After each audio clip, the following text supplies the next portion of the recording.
Behind the ordinary objects that surround us in our everyday lives lies something extraordinary. Incredible stories of ingenious solutions to problems most of us never knew existed. So what mysteries are concealed in everyday things we take for granted? Armored cars, lifts, cheese. Behind the ordinary is the extraordinary. Now revealed as we go behind the scenes, inside the machines to find out how do they do it.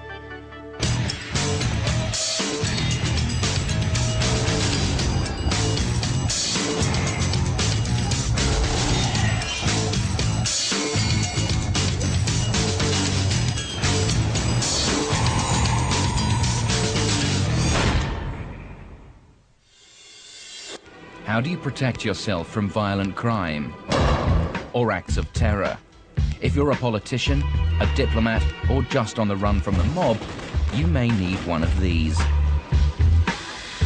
Although these two Chevys look identical, one of them will cost you around $40,000 and the other one will cost $250,000.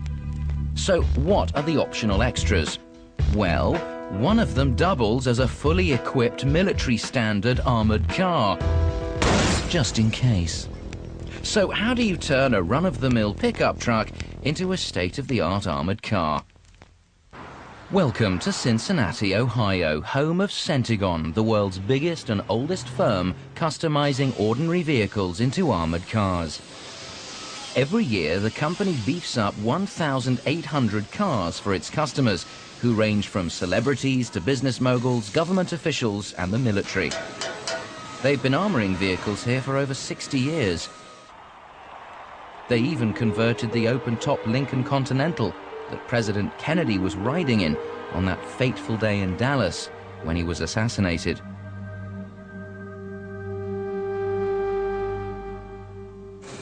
The people who work here love it. Every day you feel like you're in a Harrison Ford movie and you get to cut up some really nice cars. Guys love cars, and I think that's why our guys here take such great pride in building these cars, because guys love driving cars, building cars, fast cars, slow cars, high performance cars, whatever it may be. The people here have that kind of feeling towards building something to do with a car.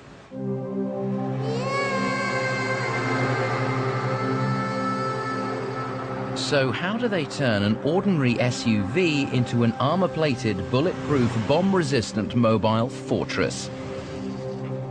Step 1, rip everything out and rebuild from scratch.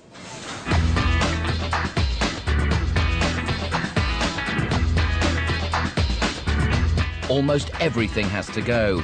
Brakes, suspension, tires, fuel tank, windows. After 7 hours, the car is stripped bare, ready to be measured for its new suit of armor. The vehicle's shell is filmed from every angle by a 3D imaging camera. Every undulation, ridge, peak, and trough is plotted to produce a virtual computer image of the car. The designer then uses this to plan where to position the vehicle's armor plating.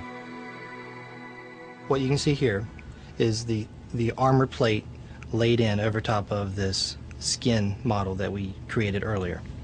And for instance, this yellow piece that's running along the bottom here, that is a segment of the floor. And you can see that it runs from midway of the vehicle all the way to the front. And that's really good for ballistics and blast protection. A cutting machine automatically follows the computer-generated pattern to produce internal armor to the exact specifications.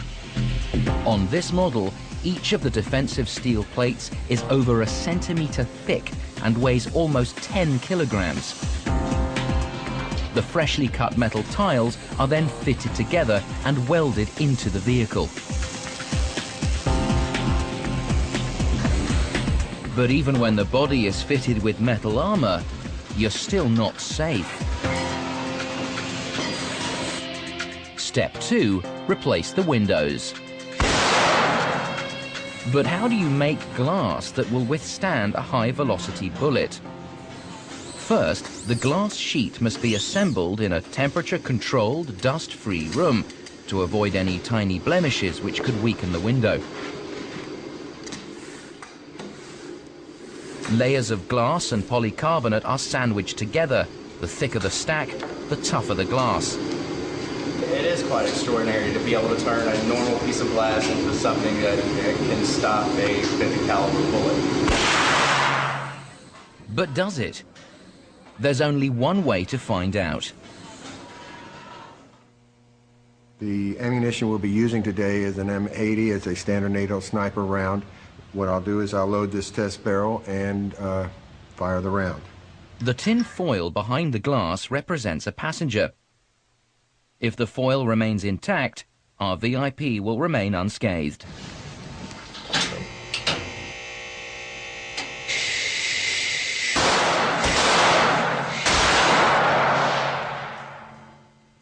Now, had a passenger been riding in this car, I'm sure it would have been a rather terrifying experience. And as you can see, there's no damage done behind it to the skin, so hopefully, although scared out of their wits, the person has gone on to live a long, happy life afterwards. But you're still not absolutely 100% totally safe. So step 3, Centigon's super safe extras for the ultra cautious.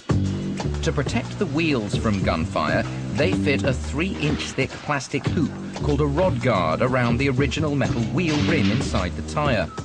The rod guards will take the weight of the car so that it can ride away from danger even when the tires are ripped to shreds. These wheels will take a bullet at speed and still keep going for another 50 kilometers. Using technology borrowed from Formula One racing cars, new fuel tanks are made from ballistic steel and then packed with foam to prevent explosions. And then there's doubly reinforced doors. A second inner metal door in the boot. And a hand grenade blocker for the end of your exhaust pipe. The added extras don't come cheap, though. The basic Chevy Tahoe costs about $40,000. The fully armored car can set you back up to $1 million. The car is now super safe, but it's also super heavy.